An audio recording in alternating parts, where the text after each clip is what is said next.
Yo guys, welcome back to a brand new video and another episode of my MotoGP 19 career mode, here today for round 7 of the season for the Catalan Grand Prix, and also our debut, as you can tell by the title in the thumbnail, on the satellite Petronas Yamaha. I cannot wait to jump into things here, guys, and the mid-season switch has already taken place and I'm looking forward to it. If you guys want to see how we got to this point or how this switch occurred, then you can watch the last episode linked in the top right hand corner of the screen to go watch exactly how it happened. But let's jump into things here and let's see what the situation is. Now, for the next race, we have, like I said before, we have Catalonia, which is one of my least favourite tracks. I don't really enjoy it that much with the bike. I like it a lot more with the car. However, having said that, I've had good pace here historically, and in terms of the actual bike in itself, it's had no work done so far. So we're going to start from zero, start from scratch, and we're going to have to try and improve this M1, as you can see here. And we're going to kick things off with probably some anti-wheelie upgrades to try and improve that straight away.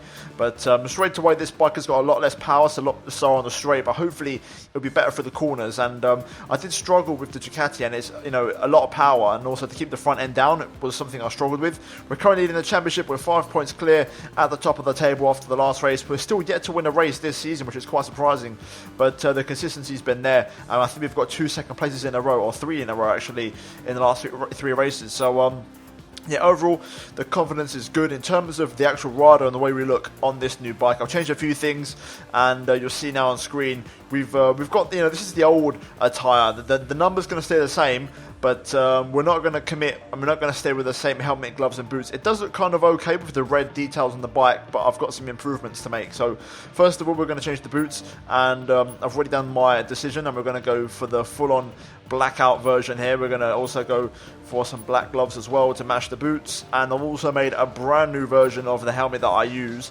and it goes in really in tandem with the colour of the bike, and it's this number here, which is kind of like a white, dark grey and black number, and this is going to be the new look going forward. Very aggressive. The white is going to be the predominant theme with the white number on the bike, and yeah, overall very, very excited. And here is the new package. Let's jump into things then, and let's get into the first race at Catalunya, and let's do practice, and let's see if we can try and shake down this bike, and then in the process set a lap good enough to jump straight into Q2. Well, straight away, the bike feels good. I enjoy this bike. It feels right for my riding style. It suits me more. Currently on a pretty good lap here. My first lap was good enough to beat the time threshold as we pick up a bit of a wheelie. I've already noticed we need to do the anti-wheelie upgrade, at least the first one, because even the Yamaha needs it. But yeah, overall decent lap. We're going to end it strongly, not too close to the line there unfortunately, but still good enough. We're going to keep it above what's required, and we cross the line, we improve. So overall a decent start. Okay, now we're doing the quick lap simulation. So we've got a reference to beat, Dobby's lap time. Let's see what kind of pace this M1 can do as we crack on with a set of softs on the front, softs on the rear. Let's see if we can beat the threshold of 40.4. Let's see what this bike can do, and let's see if I push myself to the limit a little bit and see what we can produce. Big moment there already, straight away. Good lap, 7/10 up. Got to try and just hold it all together now through sector 4. Last time at the end of the track affinity test it was a little bit scruffy. Again, a little bit scruffy there, wrong line. Just trying to follow Valentino here as we try to find the right line. Rear tyres overheating a little bit, but that's much better than before. A little bit wide again there at the final corner, but we should be okay. Can we get this below 140? That would be a good benchmark. Up to the line, not quite at 40.0.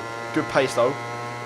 Okay, so currently we're sitting P1. Everyone behind us pretty much running the hard tyre. So we've got a 4/10 of a second buffer over Andrea Dovizioso and 7/10 over Marc Marquez. So not a major pace difference considering the tyre that we're running. But having said that, I do feel there's more pace to unlock. I think, low 39 to mid 39 is possible on a perfect lap. I'm yet to really hook it up. I think it's going to come with time. I think a couple of races with this bike is going to really help just to get, the maximum performance out of the bike. But for now, I'm quite happy with that one. We've got a decent gap. And looking at the top 12, 2 second gap to Lorenzo, I think we should be okay to get into Q2 with that lap. So I'm going to take a chance and say in our first practice session, we should be able to do enough to get straight into Q2. So let's find out if that's true. Okay, so we made it into Q2, only just. Pretty much all the faster riders that you'd expect got in front of me. So Viñales, Emila, Crutchlow, Petrucci, Dovizioso, Rins, Marquez and Rossi. Surprisingly, Quartararo got knocked out in Q1 and Franco Morbidelli was the one that made it through. He's just behind me. So we're still the quickest satellite Yamaha out there, which is good. So really good pace and I think we can do better in qualifying. The main thing is that we got ourselves into Q2 straight away, so we avoid having to go through Q1. So yeah, overall, decent stuff. We're now going to move into qualifying. And let's see if we can try and unlock some more pace on the bike. Oh, damn it. Just lost the rear and the braking there. I was actually on a really good lap. Shame. We was pretty much half a second up, to be honest, on Nakagami there, which would have put us into the 39 straight away. But yeah, a 40.4 from Nakagami, that kind of says a lot in terms of the pace of the AI, because that was Dovi's time on hard tyres. And Nakagami's done that on softs, then expect the big boys to go a lot quicker than that. But yeah, I think we're going to come back in. The bike seems a little bit damaged, a bit scratched, so we're going to just strap on a set of fresh softs and try again. We have done a lap before, you know, whilst crashing, but I don't want to do it too often just to make it realistic. So we're going to come in for a fresh set of softs and try again.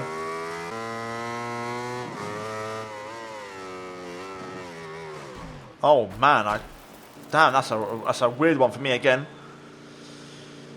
Bike looks okay, so I'm going to try and continue here. It doesn't look as bad as last time, even though it's a heavier crash. I'm just going to try and understand the bike a bit more, because that's weird. That was a weird one for me. I can't quite explain that one. But I'm going to try again. I don't think I've got any damage, so the bike feels good. We're going to push on for one more.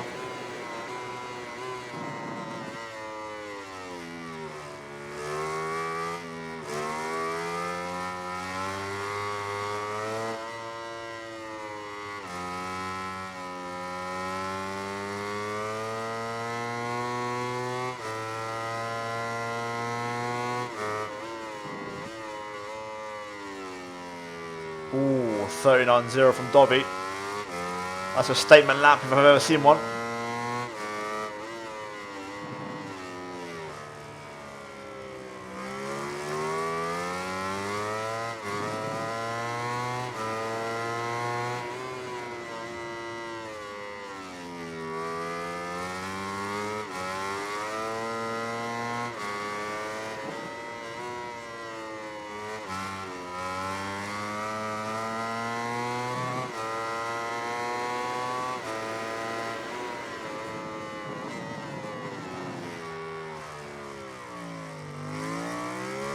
There we go, that's better. Only a 10th down after 3 sectors. Let's hold on to this if we can. It may not beat Dovi's time, but it will get close enough. Rear tyres overheating a bit. Good line through there. Very good sector 4 overall. Very happy with that. Up to the line then, let's see if we've done enough. Not quite, 39.4. We drop a little bit of time in sector 4, but still, we got a benchmark. 3.5 minutes to go. Let's put on a fresh set of rubber and try again and see if we can try and beat W for first place.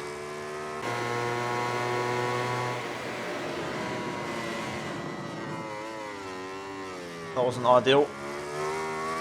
Jack Miller there getting in my way. My former teammate. Dropped 3/10 as a consequence. Alright, you know what? We're going to bail on this lap and abandon it. We're going to cruise and we'll try again next time round. Right then, here we go. Pretty average exit, not the best one, but still okay. Last lap, let's give it everything. Front tyre's a little bit cold, but hopefully we'll get away with it.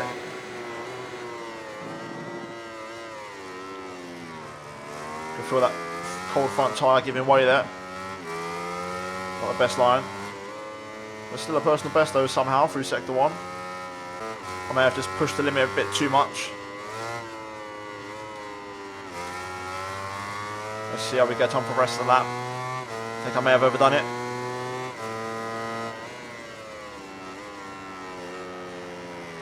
Yeah, half second down. We've pushed too hard. That was a fine balance and we've overdone it. Shame, but still happy with the lap we did. And we're still P2. I'm going to still obviously keep pushing for the rest of this lap. See if we can find something else out of this. That's a big wheelie though. Oh no, forget it, that's a bad line. Right, let's just abandon that. forget it. Job done. Good quality. We'll take that. There we go then, there are the final qualifying results, and it's a front row for us. Second place at our first race for the Satellite Yamaha team. Very good result at qualifying the rest of the Yamahas. Valentino Rossi P4 there, Alicia Spargo P7 for Aprilia. Some big results in there, Cal Crutchlow P6. We've got Dovia and Marquez to each side of us on the front row, and the top four, exactly what you'd expect in MotoGP. Jack Miller P9 there, Petrucci P8. So yeah, overall a decent quality and no complaints of mine. We pretty much maximised the lap, to be honest. I'm quite happy with it, and there wasn't much more on the table. So yeah, overall decent quality. We're now going to move into the race. Here we go then, it's race time and main event time for the Catalan Grand Prix. There is Andrea Dovizioso once again on pole position for the first time, I believe, this season, I want to say. I don't think he got pole in Qatar. I think it may have been Marquez. And speaking of whom, there he is in P3, and those two on the front row alongside myself. And there is Alex Rins, who starts from P5, who could be a possible outsider. He won the last race in Mugello, so if he gets a good start, you never know, it could happen again. Overall, though, my issue has been I can get an okay lap 1/start. My problem is holding on to my lead / chasing somebody down. I can't seem to quite pull it off. You know, the closest I came was Jerez. I actually led the race for the majority, and then towards the end it fell away, and Marquez came back at me. So we'll see how we get on. First of all, though, it's going to be tyres, and for this one, it's quite a tricky one for the tyres. Dare I say, I'm going to go for a hard. It was what they are running in practice, and I am tempted, to be honest. So I'm going to go hard as my first race on the Satellite Yamaha. Also just to play it safe, to get an idea of how the tyre is in this bike, and then we can kind of judge it in future races. But yeah, without further ado, let's jump into it. It's time for round 7 for the Catalan GP.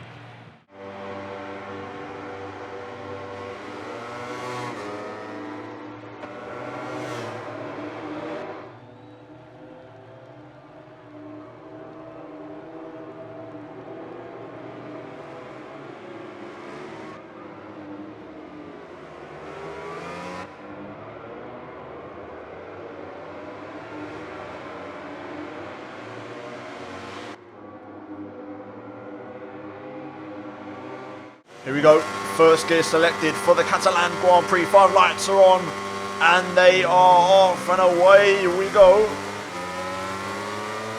Trying to get a good start here, but we are really struggling for some grip, both front and rear, just no grip at all. Down the inside of turn 1, trying to go late on the brakes to recover some positions. As look, that's John Mir there. Down the inside of turn 2, we're going to go down the inside of 3. Doesn't quite work out. So we're down to P11 here. It's a poor start from us, struggling for grip early on the hard tyre, both front and rear. I'm going to go down the inside of John Mir here. A little bit aggressive, but we need to be. That's Tito Rabat there, I think, on the outside. What a start from him. I was going to go down the inside, but it's 3 wide in front. Just going to sit back for now. Try and focus on the exit. And get the power down. As John Mir sends one straight back down the inside in response, so we're back down to P11. And there's Johan Zarco, I think, or Paul Espargaro, one or the other. We're going to get a better exit though. We're going to switch back underneath. That's Johan Zarco there. Aggressive from the Frenchman. Can we go on the outside? No, we can't. Nowhere near enough grip on this hard tyre. And we're down to P12 now, so a very poor lap 1, losing a handful of places. A double hard tyre, really just making us suffer overall, and you know, paying the price. Let's see if we could try and stay here though, and maybe grow into this race. That would be ideal. Through the final corner, that's a good exit. We are going to get the run on Zarco here. He gets a poor run. We're going to power back past, up to P11, straight back past the KTM, down towards turn 1. Going to be cautious here on the brakes because it's the first time on the hard tyres. I'm still running a little bit hot. A little bit of contact there with Zarco as he tries to get underneath. Let's try and stay in front of Johan Zarco for now and just settle in P11, and then maybe try and find some moves later on. But for now, it's a complex start, but it's kind of what I expected. Hard tyres are not my friend on this game. Lots of riders running deep at the hairpin here. They seem to all be very aggressive and very hot into that corner, so that could be a potential opportunity. We get nice and early on the brakes and play it safe. Meanwhile, Morbidelli down at P16 and Quattararo there as well, battling with him. So both my teammates out the points as it stands. So it's just me flying the flag for the team here today as we get all over that curb. Very messy run through there. And we've lost some ground to Alex Rins on this lap. Crucially, we've gained some ground and made a bit of clearance and a bit of a gap to the bikes behind, so it's not all bad. We need to try and go forward though. Good exit there over the hill at turn 9. We're just starting to lean in and put the pressure on Joan Mir here as we go towards the hairpin. Looks like they're all going to run in a little bit hot, and we're going to get the chance to really close that gap. Tito Rabat starting to hold people up here. As we go down the inside of Joan Mir, we're going to stand him up. There we go, that's a cheeky little block pass right there, that's what I'm talking about. It's a nice move on the Spaniard. That's going to be a bit of a corner cut from us, but not a major amount, just an overall time gain. Get the power down here, good exit, we're going to get the run on Rabat here. Can we get the toe? It is a Ducati we're trying to overtake here, but it is last year's machine. Can the Yamaha hang in there? Yes it can.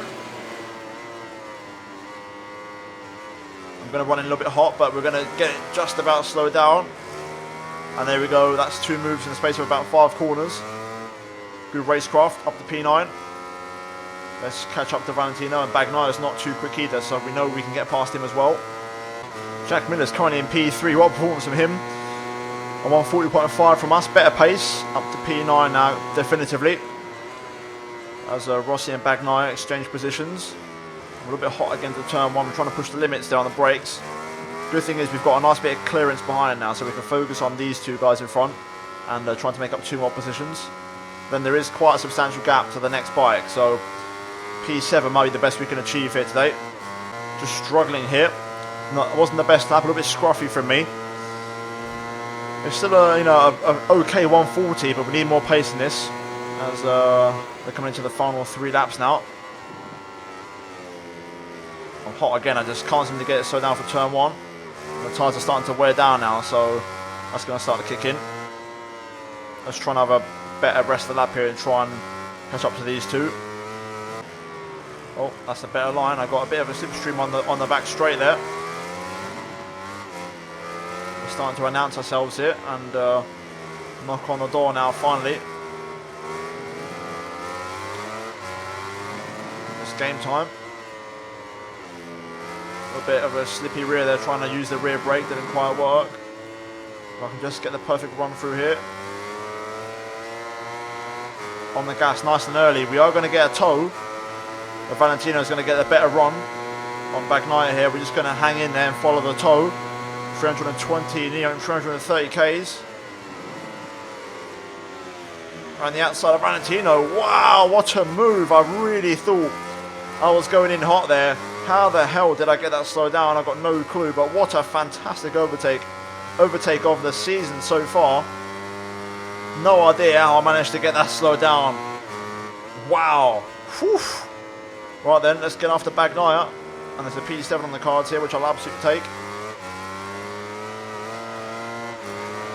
Bagnaia is slow on the exit there.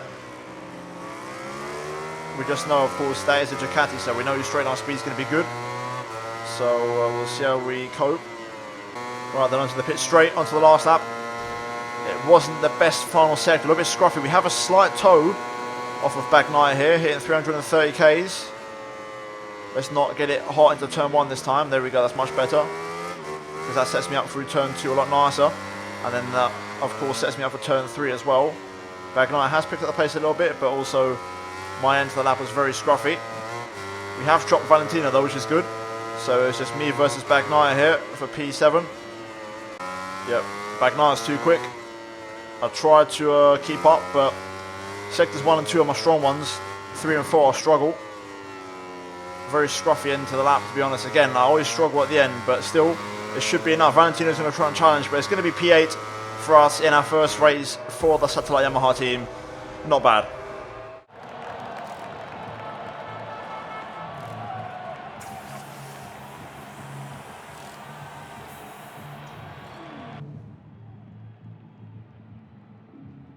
There we have the final race results as Marquez picks up the win ahead of Andrea Dovizioso. Very strong pace from them, and it was qualifying pace. A 39.2, that's right up there. Really, really strong pace on hard tyres as well. just overall couldn't match that. They were too quick for me today, but the Ducati's going well. Dovi P2, Miller P3, Petrucci P4, so a strong finish there from Ducati, and then Crutchlow P5, Rins P6, Bagnaia also P7, so all 4 Ducatis in the top 7, which is really good for them. And then we get P8. Overall, the first Yamaha, which is good, so we beat all the other ones. We beat Valentino Rossi, we beat Franco Morbidelli, we beat Maverick Vinales and Fabio Quartararo, who those 3 actually scrapped it out for the final point. So yeah, overall no complaints, a decent race. I think P7 was possible, but this wasn't the best track for me in terms of, you know, tyres, and we need a couple of upgrades just to make the bike, just to fine tune it and get it in the sweet spot. But in terms of the championship after that race, we dropped down from 1st to 2nd, and we're now equal on points with Marc Marquez, so nothing's really happened. We didn't take too much of a blow in that one. I'm quite happy with that one, to be fair. We can afford to take a blow. And the next race, I believe, is Aston, which I'm looking forward to. It's always been traditionally a Yamaha track, so that could be a good one for us, and it has been a good one for me in the past. In terms of the team championship, you can see there we're currently down at P6 in the new Petronas Yamaha SRT with Pramac, my former team, still leading the way, 21 points clear of the Works Ducati team, who are now P2, overtaking Monster Energy Yamaha. And in terms of the constructors, we are P4 and 10 points behind Suzuki, so it's my job along with the Works team to try and overhaul that difference and make up that gap. But guys, that is going to be it for this episode of Career Mode. If you did enjoy it, drop a like on the video, and also subscribe if you are new for daily Formula 1 and MotoGP content, and turn notifications to not miss any videos from me. And finally, check out these 2 videos on your screen if you have missed them. But other than that, guys, thank you for watching. We'll see you on my next one very soon. But until then, it's goodbye from me.